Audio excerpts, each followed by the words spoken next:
c'est parti. Voilà, merci Théo Tapiro, chef de cabinet de Monsieur le maire. Voilà pour cette troisième et dernière journée donc ici pour les rencontres de l'avenir. C'était une belle édition, franchement. On monte en grade chaque année, hein. C'est vrai Hervé, hein. Ouais, non, c'est parfait.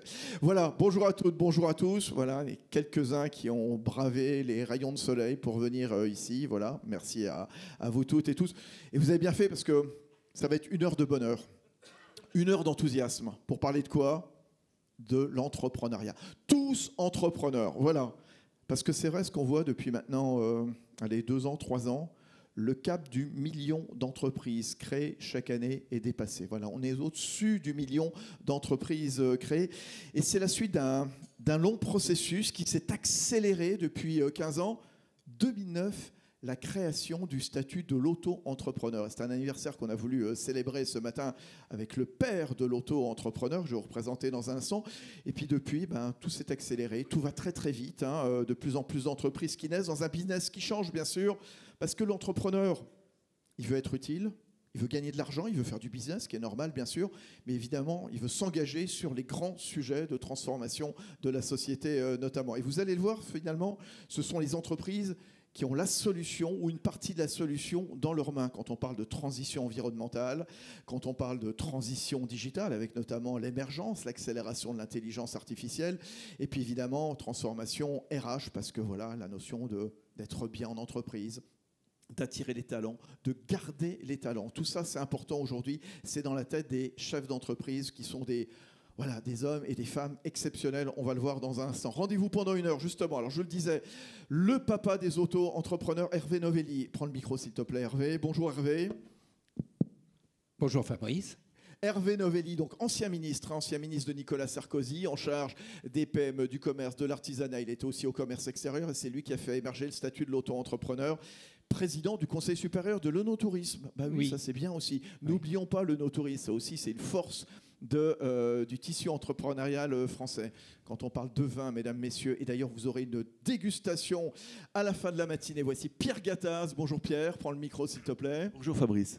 Bonjour Pierre Gattaz, ancien patron du patronat français, le MEDEF, donc bien sûr, 2013-2018, hein, c'est ça, 5 ans, le mandat est de 5 ans, hein, depuis ça a été Geoffroy Bézieux et maintenant c'est Patrick Martin. Et puis donc, voilà, président de Radial, qui fabrique des composants électroniques, fils de son père qui avait créé aussi la boîte, Yvon Gattaz, bien sûr. Hein.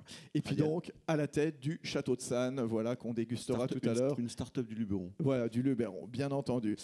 Il y a également Coralie Gassama. Bonjour Coralie. Bonjour. Alors Coralie Gassama, qui est athlète de haut niveau, spécialiste du 400 mètres haies, c'est ça, donc en équipe de France, hein, voilà, grande athlète.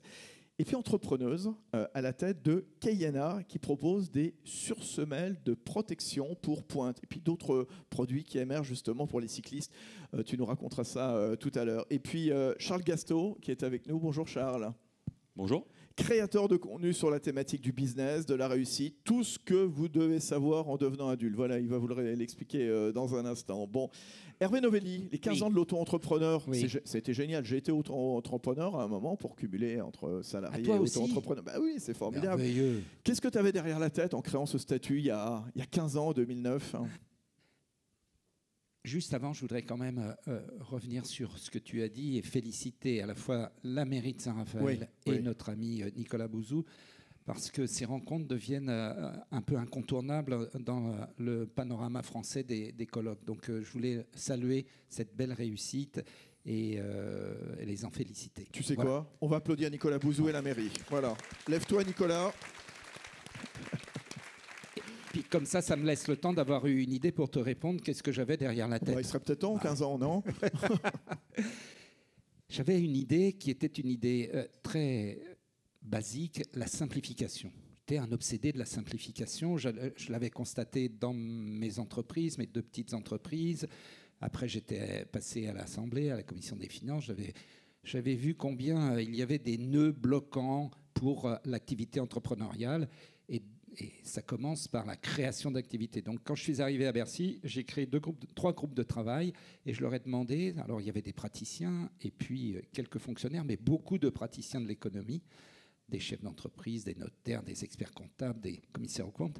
Et je leur ai dit quelle est la mesure qu'il faut mettre en œuvre, la hiérarchie des mesures à mettre en œuvre. Et les 3 groupes m'ont répondu faciliter la création d'entreprises, faciliter la création d'activités. On s'est mis au travail et le 1er janvier 2009, le statut de l'auto-entrepreneur était d'application et ça a tout de suite été un grand succès. Grand succès. Et ça continue sous le J'avais statut maintenant de été la frappé. micro-entreprise, mais ça continue. On avait quelques mois avant la mise en œuvre du statut, après l'avoir fait adopter par le Parlement, j'avais réuni sur un simple mail tous ceux qui s'étaient renseignés sur ce statut. On a été 4000 à Dauphine, à l'université, et j'ai compris qu'il se passait quelque chose. Ce que je n'avais pas compris, c'est qu'il y avait évidemment les atouts de la simplicité de ce statut, donc inscription en ligne, première inscription en ligne en France, fusion des prélèvements, un seul prélèvement. Prélèvements à la fois sociaux et fiscaux. Ouais. Après le chiffre d'affaires, pas Génial. avant. Ah non. Donc, tous ces régimes universels permis à tous d'entreprendre. Donc, tout cela expliquait une grande partie du succès. Il y avait 2 trucs que je n'avais pas vus. Un, la révolution numérique qui commençait pratiquement en même temps.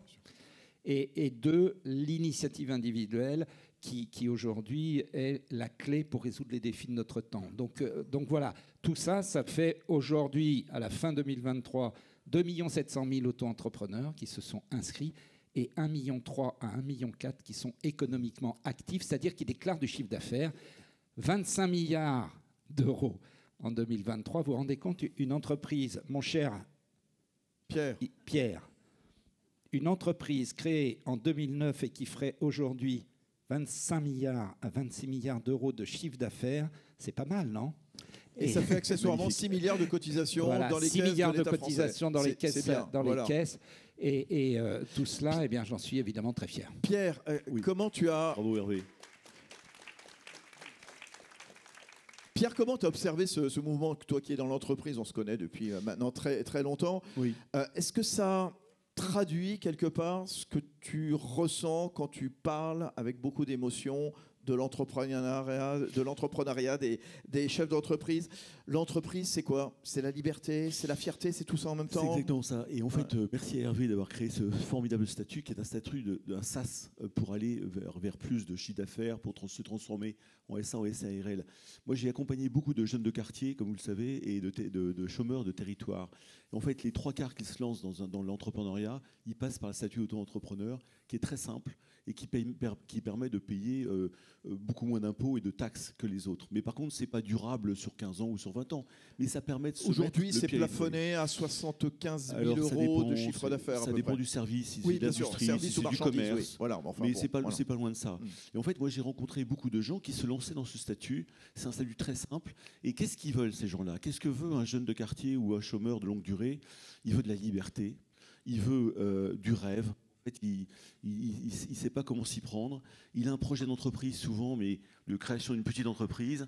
Et c'est là où l'entrepreneuriat est formidable, parce que même culturellement pour le pays, pour la France, on était quand même des gens très assistés, je dirais très administrés.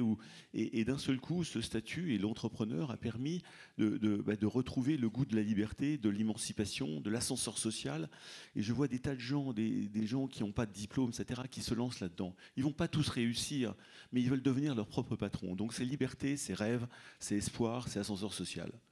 Voilà ce que je vois. Et beaucoup de fierté. Tiens, Coralie Gassama, je disais athlète de haut niveau. Raconte-nous ton parcours, justement. Comment est-ce qu'on passe d'athlète à entrepreneur?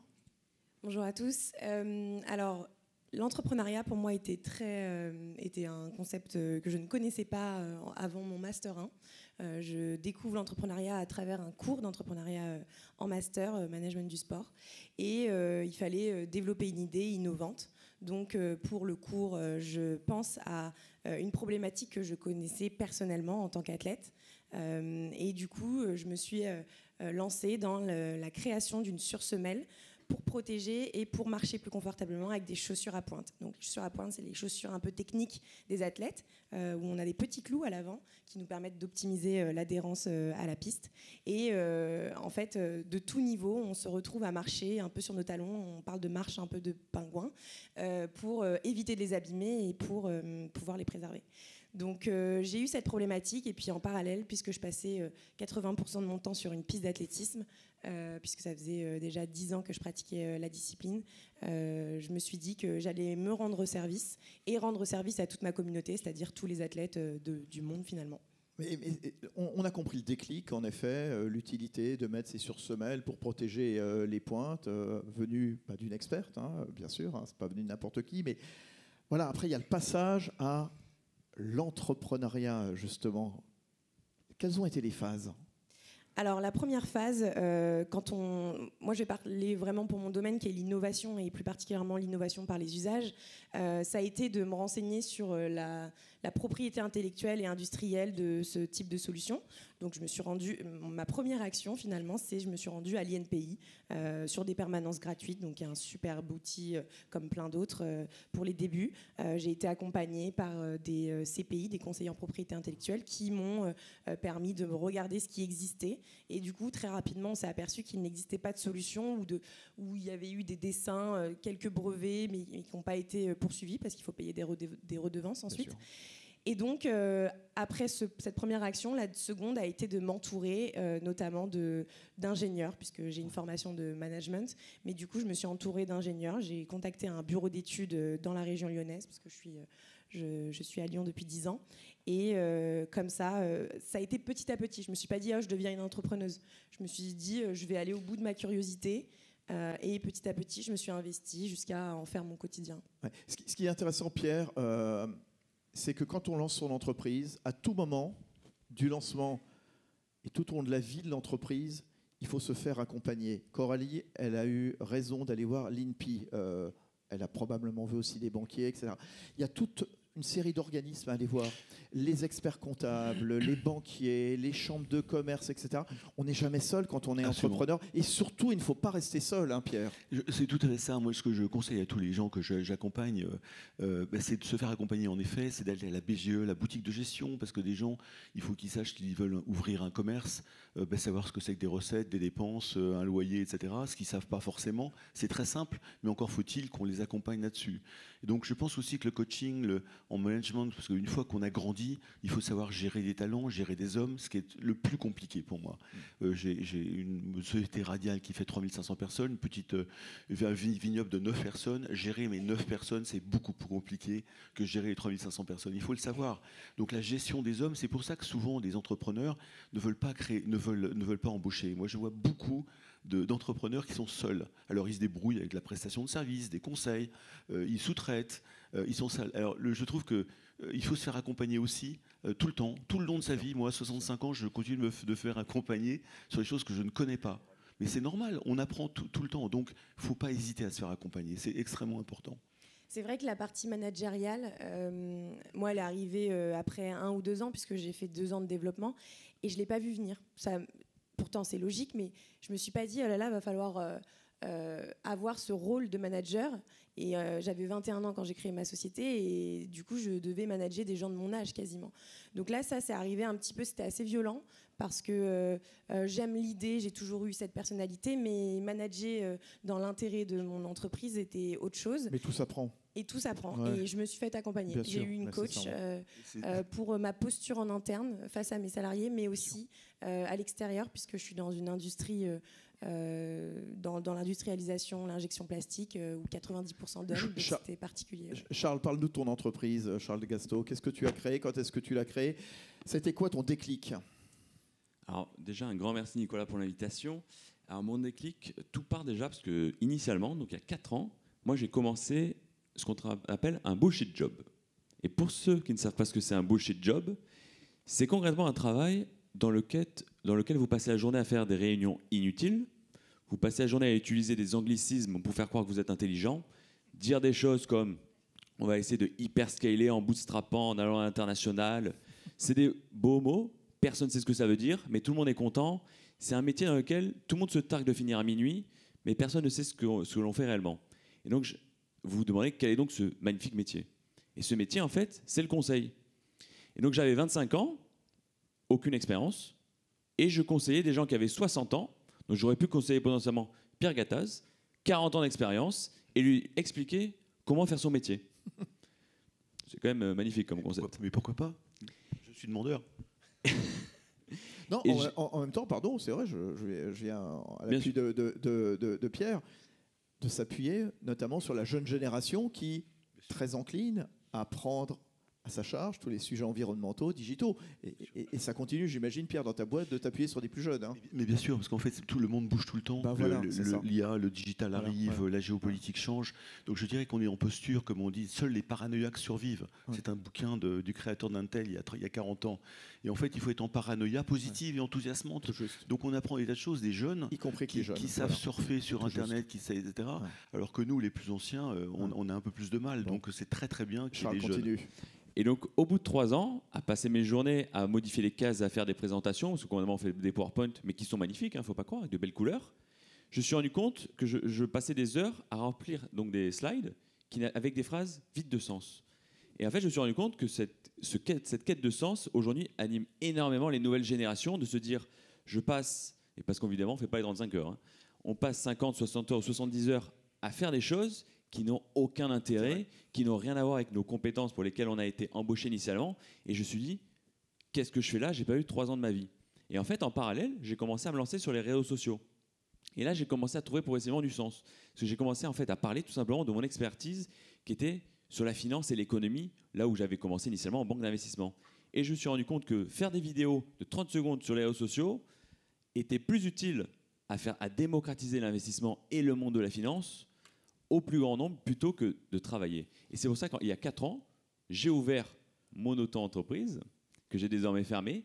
Et cette année, j'ai notamment démissionné pour me lancer entièrement dans la création de contenu. C'est pourquoi désormais je travaille, comme vous l'avez dit, très seul. Je travaille beaucoup avec des freelances ou parfois avec des petites boîtes de conseils à côté. Et donc, je me suis lancé dans la création de contenu. Donc, c'est l'entrepreneuriat un peu de solopreneur, mais qui n'empêche pas de faire de l'argent pour le coup. Pierre, ça fait partie de toutes les formes de l'entrepreneuriat. C'est vrai qu'il y a l'auto-entreprise, maintenant la micro-entreprise créée par Hervé Novelli. Il y a les plateformes, il y a les freelances aussi, comme vient de dire. En fait, on peut tout faire. Hein, voilà. On peut être entrepreneur, intrapreneur dans les entreprises. Oui, aussi. De créer sa boîte. Moi, Et de plus en plus de dirigeants d'entreprise confient comme ça des projets à des plus jeunes pour faire émerger finalement des projets et des projets de la création, des marchés, etc. Et à Radial, par exemple, j'ai lancé des tas de projets d'intrapreneuriat pour mes salariés, pour ceux qui ont des idées, parce qu'il faut avoir des idées. Et en fait, ils se mettent à leur compte, pour Radial. Puis ensuite, si c'est intéressant pour nous, on garde l'entreprise. S'ils veulent partir de leurs propres ailes. Donc je pense qu'il y a plein de formes. Et c'est ça qui est intéressant dans l'entrepreneuriat, c'est que c'est de la créativité, c'est de l'innovation, d'organisation, de produits, de services. Il ne faut pas avoir peur de ça. Par contre, c'est le droit à l'erreur. Je pense qu'un truc très important que je vois et que je conseille à tous les gens qui veulent se lancer là-dedans, c'est que pensez qu'il peut y avoir de l'échec. Et ne vous ruinez pas vos familles, etc. Mesurez votre risque de financement que vous mettez là-dedans, de telle façon à ce que, vous savez, vous pouvez échouer. Mais c'est pas grave, ça fait partie de l'expérience d'un entrepreneur. Coralie, tu en es consciente de ça, que tu peux te planter? Oui, tout à fait. C'est vrai qu'avant de commencer mon métier, j'aurais jamais imaginé toutes les difficultés que j'ai encourues pendant ces 5 ans. Je suis pas sûre que j'aurais voulu savoir avant. Ça aurait pu me décourager. Donc, quand on y est... C'était quoi la plus grosse difficulté, le plus gros écueil depuis 5 ans? Elle est plus générale, mais c'est que je suis dans l'innovation par les usages, donc il y a vraiment un temps d'adaptation à mes produits par les clients. Et finalement, convaincre, puisque je réalise des levées de fonds, je suis actuellement en levée de fonds, donc ça c'est dit, c'est de convaincre des personnes que notre produit a sa place et qu'il a un vrai besoin, qu'on répond à des vrais besoins actifs. C'est dur de convaincre des banquiers, des investisseurs comme ça, quand on a 25-26 ans? Oui, là aujourd'hui j'ai 27 ans, mais la première année, quand je crée la société, je souhaite pouvoir financer mes moules industriels pour produire. Et en fait, les banques sont très fermées parce que le produit n'existe pas et que c'est une nouveauté. Donc je me retrouve à n'avoir aucun financement alors que mon produit est prêt et que je peux commencer à commercialiser mon produit après ça. Et finalement, en fait, je me retrouve à ouvrir mon capital parce que ce ne sont pas les banques qui vont prendre le risque. On parlera du financement tout à l'heure. Quel regard tu portes, Hervé, sur ces deux jeunes entrepreneurs? Mais c'est merveilleux. Et ce sur quoi je voudrais insister, c'est sur l'évolution du travail. En fait, tout ce qu'on vient de dire, c'est que le travail se mute. il devient de plus en plus autonome. Et ce à quoi on va assister, c'est à la mutation de l'entreprise aussi. L'entreprise va devenir, et c'est très bien pour les gens qui y sont, va devenir de plus en plus une addition de talents qu'avec un chef d'entreprise au sommet qui dit « voilà ce que je veux ». Qui distribue les cartes. Non, l'entreprise, elle évolue au même rythme que la mutation du travail, dont l'auto-entrepreneur, finalement, a été une préfiguration. Et on va voir cette évolution peu à peu. Et l'entreprise, eh bien, il va falloir qu'on la considère, et ça va être le cas de plus en plus, comme une collection d'individus, comme une addition d'individus qui, par leur initiative individuelle, concourent à l'intérêt général de l'entreprise. C'est-à-dire qu'on va voir remonter les initiatives et le chef d'entreprise va être celui qui arbitre en fonction de ce qui lui revient comme information et comme input, pour parler comme notre ami, eh bien, ces inputs qui vont concourir à bâtir cet objet social. Donc l'entreprise, c'est plus un lieu. C'est plus une entité, un bloc. C'est plus des salariés postés avec des horaires fixes. Non. Et avec le télétravail, on en a la démonstration. Cette autonomisation du travail salarié comme du travail non salarié, qui est l'auto-entrepreneuriat, c'est l'entreprise de demain.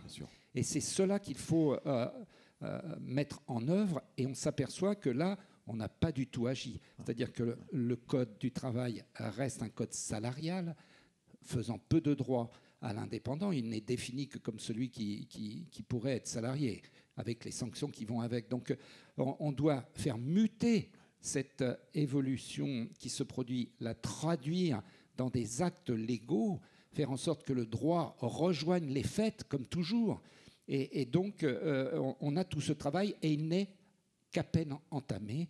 Nous n'avons pas réfléchi au code du travail du XXIe siècle qui doit accompagner et permettre ces mutations tout en protégeant bien sûr les salariés. Mais les salariés ne seront plus seuls dans l'entreprise. On l'a dit, il y a les freelances, il y a ceux qui vont aller travailler dans l'entreprise pour des missions comme les freelances ou les auto-entrepreneurs, et le code du travail n'est pas prêt à les recevoir.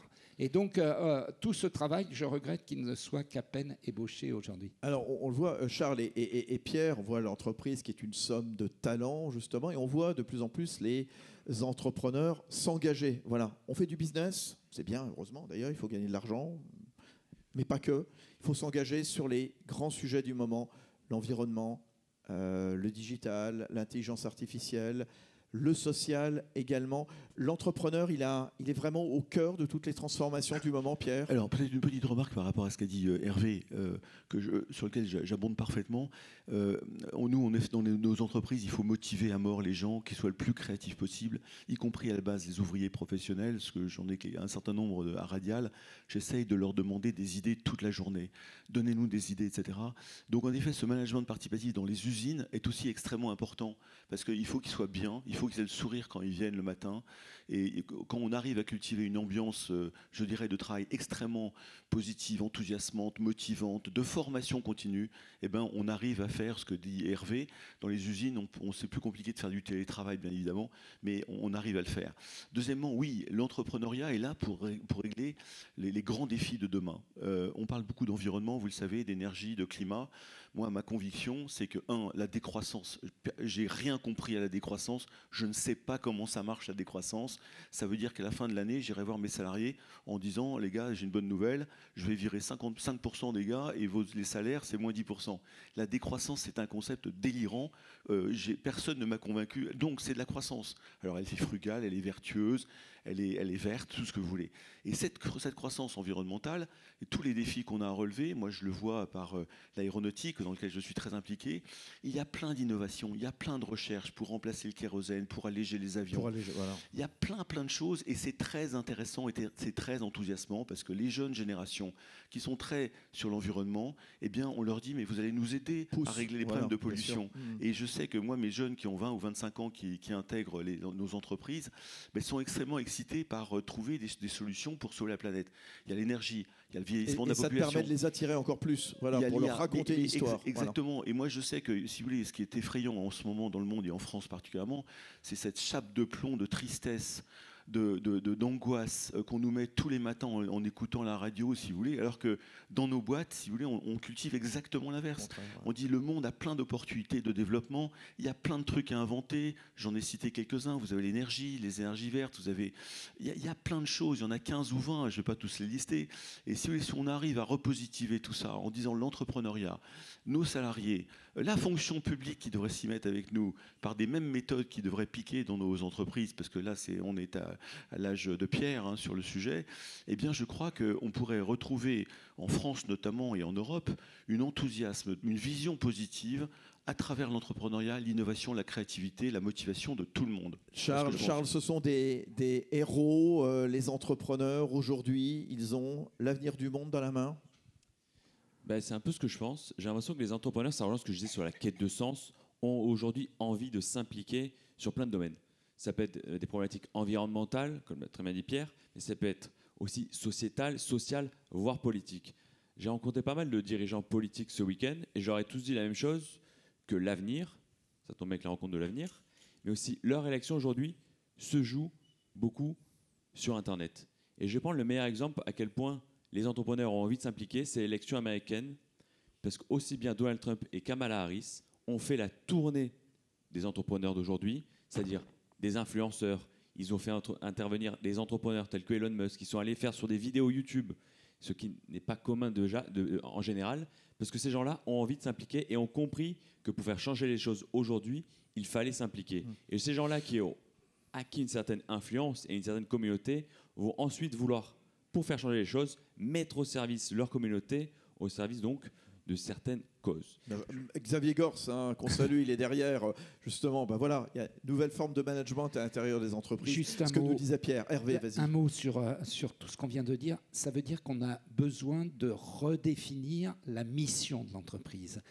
Moi, au début, quand j'ai entendu parler des entreprises à mission, je me suis dit, encore un gadget. Encore du gadget marketing. En fait, dès lors que l'entreprise mute, que le travail mute, eh bien, la mission de l'entreprise doit être redéfinie. Et c'est ça, cette quête de sens qui en fait, reflète le besoin de clarifier les missions de chacune des entreprises de ce pays. Ça, c'est très important. Coralie, sportive de haut niveau, entrepreneur, il y a un parallèle entre les deux en matière de, je ne sais pas, persévérance, d'engagement, de préparation individuelle, collective.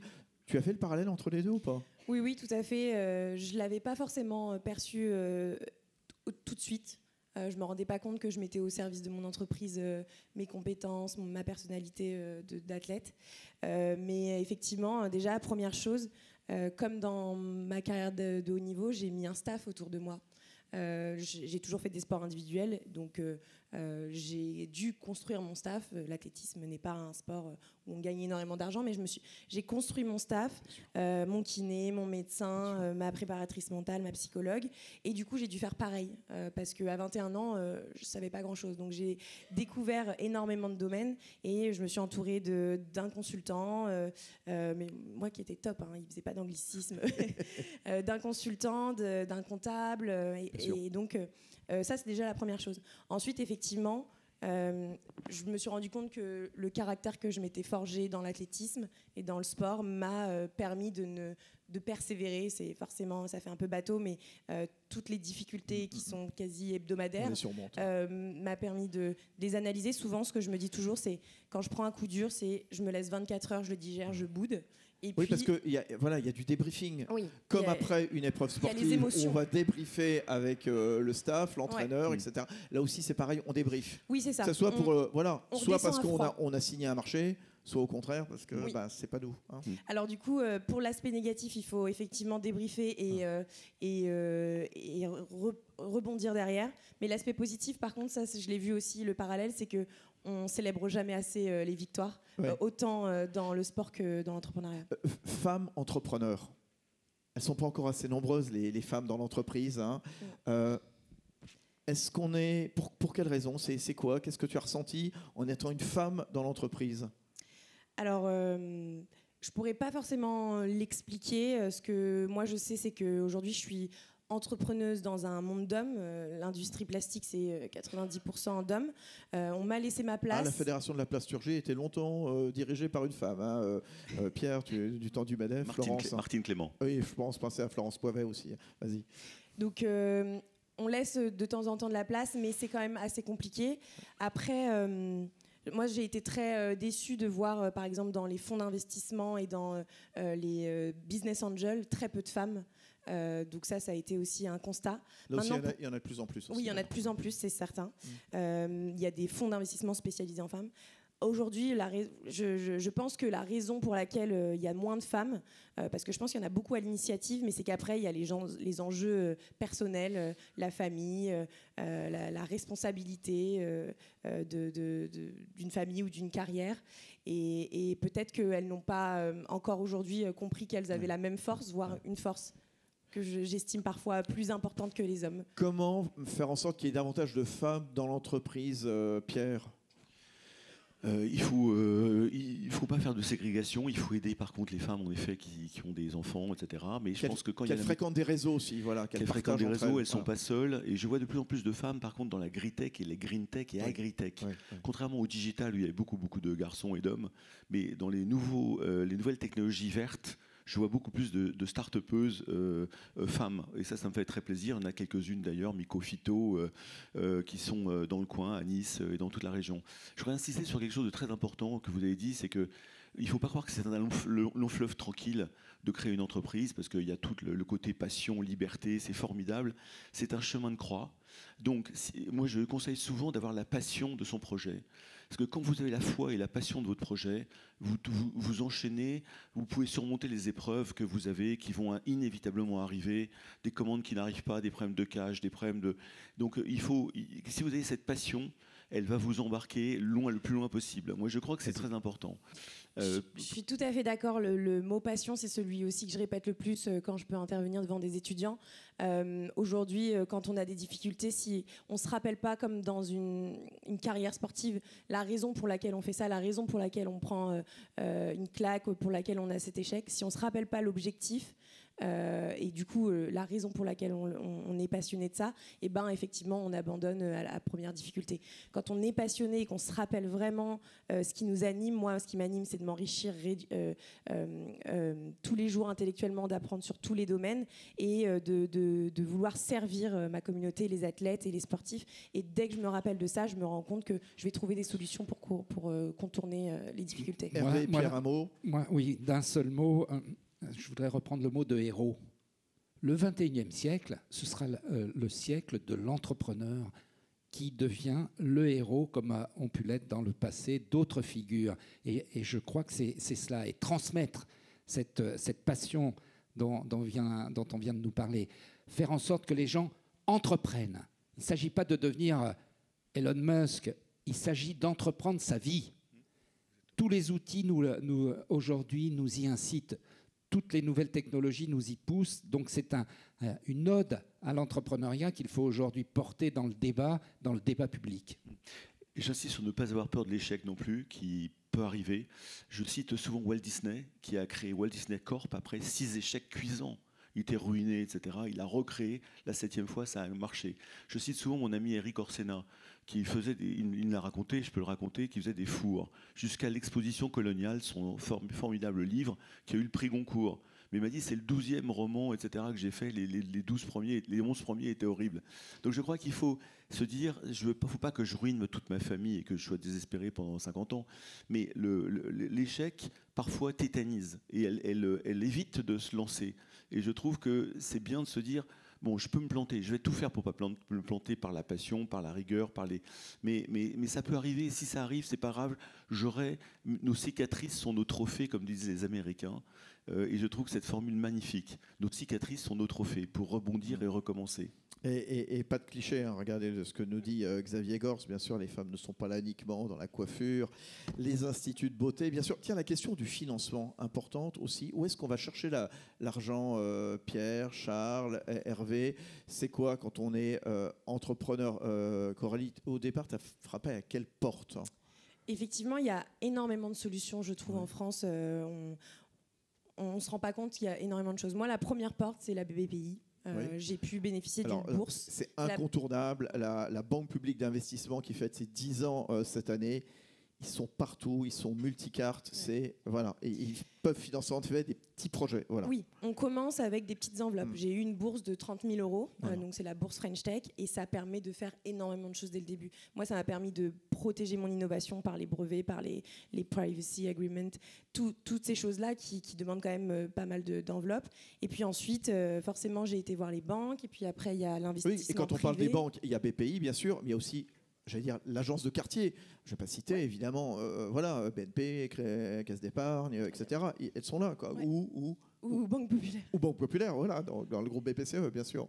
Oui, voilà. Et du coup, je pense qu'au-delà, il y a plein d'autres structures. Nous, à Lyon, on a Réseau Entreprendre, il y a Rhône Développement Initiative, et du coup, tout le réseau initiative. Les collectivités territoriales aident, que ce soit les villes, les métropoles, la région, bien entendu. Par aussi. contre, oui, quoi je trouve qu'il y a un manque de communication et de visibilité sur ces éléments-là. Soit il faut trouver le bon interlocuteur qui a une bonne cartographie de tous ces éléments-là, soit il faut aller chercher toutes les bourses, tous les concours et toutes ces subventions qui sont possibles. Mais en tout cas, il y a à faire en France. Aujourd'hui, en France, ça a beaucoup évolué. Il y a simplement 10 ans, n'existaient pas ces business angels, ces capacités de se financer dans le quartier. Il y avait des dispositifs qui ont permis cette défiscalisation de l'investissement personnel dans une petite boîte à côté de chez soi. Et puis, il y a un rôle pour des entreprises en développement et qui est de plus en plus important, le rôle des fonds d'investissement. On ne le dit pas assez en France, mais les fonds d'investissement ont pris une part importante et ils sont vitaux. Ces fonds d'investissement pour accélérer la croissance des petites et moyennes entreprises. Simplement, il faut que fiscalement, l'entrepreneur qui crée ne soit pas trop vite dépossédé de son entreprise. Et là, on a un sujet français qui est bien connu, qui est la fiscalité sur le capital. Donc on trouve les nœuds bloquants de la société française à chaque fois que on examine les capacités de développement des entreprises. Mais il existe ces réseaux, ces fonds existent. Encore faut-il que les pouvoirs publics, l'État, et là c'est un enjeu public, prennent conscience qu'en ne favorisant pas ou en fiscalement en défavorisant ce développement, ils atteignent la croissance de l'entreprise France et la création de l'emploi de l'entreprise France. Il faudra miser sur l'innovation, sur l'investissement, sur le développement de nos entreprises dans les années qui viennent. Quand on voit aujourd'hui l'écart se creuser, mais je rejoins un discours public là, quand on voit l'écart se creuser entre l'Europe d'un côté et les États-Unis de l'autre, et la France à la traîne elle-même dans l'Europe, il n'est que temps de prendre conscience que l'État doit se recentrer sur ces sujets stratégiques et se délester de tout ce qui aujourd'hui le plombe. Charles, Yves, sur le financement. Oui, je crois que c'est un point important. L'économie américaine se finance en général par 20% par les banques et 80% par les capitaux propres, les investissements, la bourse, etc. Nous, en France, c'est l'inverse. C'est 80% de dette bancaire, 20%, ça s'est sans doute un peu amélioré depuis 5 ou 10 ans, sur les capitaux, capital développement, capital risque. Je suis complètement d'accord avec Hervé. Tous ces besoins de défis fondamentaux de l'environnement, etc., nécessitera beaucoup d'argent. Réindustrialiser la France, qui est un must absolu, on est à 10% du PIB, il faut remonter à 20%, nécessitera des créateurs d'entreprises, des entrepreneurs qui auront besoin d'argent. D'où vient l'argent? Surtout pas de l'administration. Surtout pas, on est plombé par une administration déjà énorme en France, un État énorme. Donc il va falloir alléger cette fonction publique. Ça, c'est un de nos combats communs. 57% du PIB, c'est juste un scandale. C'est un autre débat. Donc ça veut dire, oui, mais c'est important parce que je rejoins sur ce que dit l'ami Hervé, c'est qu'en effet, il faudra dégager donc des ressources par des économies sur l'État. Et deuxièmement, il y aura des tas de choses comme la capitalisation des retraites. Nous n'avons pas de retraite par capitalisation en France. C'est un gros mot. Les anglo-saxons et la plupart des pays européens ont mis en des systèmes de capitalisation sur les retraites. Donc vous avez des fonds qui arrivent, des salariés de tout un chacun, qui sont réinvestis dans les économies. On n'a pas ça en France. C'est dommage parce que ça permettrait de financer, de router. Vous vous rendez compte qu'on a 6 000 milliards d'euros d'épargne des Français. si on route une partie de cette épargne vers l'économie française, vers la prise de risque, vers l'innovation, vous réglez beaucoup de sujets pour le futur. Charles, qu'est-ce qu'on raconte sur les réseaux, justement? Comment encore évangéliser davantage sur la création d'entreprises? Déjà, pour revenir sur la partie des financements, j'avoue que moi j'ai moins cette problématique, puisqu'en fait, quand je crée des vidéos, je peux les faire financer directement par des marques. Donc j'ai moins la problématique d'aller chercher des banques. Je me suis dit, la logique reste la même, puisqu'il faut convaincre quelqu'un pour faire financer des projets. Mais en effet, Pierre Gattaz l'a dit, les fonds d'investissement, et ainsi que Hervé Novelli, forcément, les fonds d'investissement sont de plus en plus prégnants, puisque les personnes qui se lancent sur les réseaux sociaux, la plupart du temps, ont des business à côté et sont aujourd'hui des concurrents des plus grandes marques. C'est-à-dire qu'une seule personne qui a commencé dans sa chambre est aujourd'hui un concurrent des plus grandes marques au monde. Je vais vous parler tout simplement du plus grand youtubeur au monde qui fait donc des vidéos sur Internet, qui a commencé dans sa chambre, qui a plus de 300 millions d'abonnés, qui s'appelle MrBeast. Ce mec-là qui a 25 ans est le principal concurrent aux États-Unis de McDonald's, Burger King, Milka et des céréales. Il a 25 ans et dans sa chambre l'an dernier, il a levé 150 millions auprès de fonds d'investissement pour une valorisation de 1,5 milliard. Je pense qu'on ne peut même pas imaginer en France que cela soit possible, déjà parce que les gens seraient en furie face à une telle idée, mais aujourd'hui, n'importe qui, davantage, peut se lancer et faire de l'entrepreneuriat sur les réseaux sociaux, et c'est là que je trouve vraiment intéressant, mais on voit la différence de modèle, notamment entre les États-Unis et la France. On n'est absolument pas dans les mêmes comparaisons. C'est-à-dire qu'en France, on a 27 licornes, c'est-à-dire que ce mec qui a 25 ans, youtubeur, serait une licorne en France. C'est inimaginable, évidemment. On en a de plus en plus des licornes, ces entreprises valorisées plus d'1 milliard, on doit être à peu près à 30. Voilà, grâce à BPI France, notamment, justement, qui a poussé à ça. Un avant-dernier mot, Pierre, pour dire que l'entrepreneuriat, c'est pour tout le monde. Voilà, c'est pour les jeunes, enfin les jeunes ou les moins jeunes, peu importe, de centre-ville, mais c'est aussi pour tous les autres. Et notamment au travers d'associations, je pense aux Déterminés, Moussa Camara, je pense à ton association, Y croire et agir. Mais ça fait rêver. Moi, je sais que des gens qui sont vraiment pas bien dans leur quartier, dans leur territoire, retrouvent en fait le goût d'entreprendre leur vie. Ils veulent entreprendre leur vie. Et en fait, ils veulent créer leur petit commerce, ils veulent devenir coiffeuses, ils veulent créer leur bar tabac. Moi, j'ai formé beaucoup de gens, notamment dans les Hauts-de-France, pour qu'ils transforment ce rêve en réalité. Alors, ils ne vont pas tous le faire, faut pas rêver. Il y en a 10, 20, 30% qui vont se jeter à l'eau. Mais par contre, ils vont retrouver une estime d'eux-mêmes, un espoir que ça peut fonctionner. Et je vois, les résultats sont formidables parce qu'ils retrouvent un emploi et parfois ils se lancent 2, 3, 5 ans après parce qu'ils se sont aguerris et ils sont plus forts sur leur projet. Il faut être fort sur son projet pour se lancer aussi, avoir la passion et travailler. Mais tout le monde peut être entrepreneur, y compris bien sûr des gens de l'administration, de la fonction publique, de nos salariés, parce que c'est le rêve qu'on veut mettre en œuvre. Allez voir le livre de Pierre Gattaz, la librairie, il vous le dédicacera juste après, justement, il est en vente, je l'ai vu. Dernier mot, ça sera toi, Coralie. On a parlé des semelles, des sursemelles pour protéger les pointes. Il y a un nouveau projet là qui est en train d'émerger, cette fois dans le vélo. Oui, tout à fait.